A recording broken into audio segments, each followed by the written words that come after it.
Olá, eu sou o Wilton Marques, professor de Literatura Brasileira e Teoria Literária da Universidade Federal de São Carlos, UFSCar, e autor do livro O Poeta Sem Livro e a Pietà Indígena, pela editora da Unicamp.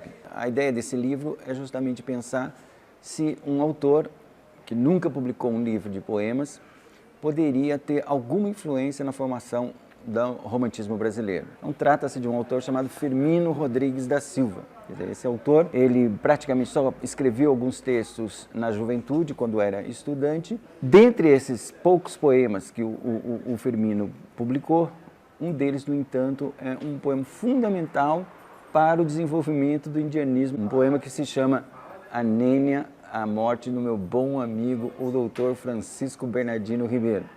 Apesar de ter esse nome, basicamente Nênia é um poema de louvação a um morto, e no caso aí o morto seria o Francisco Bernardino Ribeiro. Quer dizer, esse poema ele foi escrito em setembro de 1837, mas foi publicado só em março de 1841, num jornal chamado O Brasil, um poema indianista numa perspectiva já romântica. E esse poema vai ter uma longa influência em vários autores do romantismo brasileiro. Então esse poema ele vai ter uma importância muito grande ao longo do século XIX.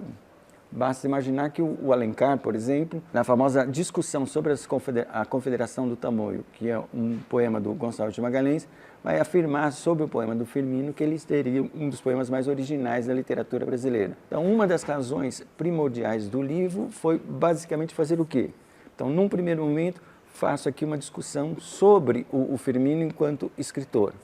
Num segundo momento, eu tento rastrear toda a repercussão desse poema ao longo do século XIX.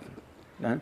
E, finalmente, um terceiro momento, o que eu apresento que é uma releitura do poema, tentando mostrar como esse poema é importante para a literatura brasileira, sobretudo importante para a construção do mito do indianismo literário no romantismo brasileiro.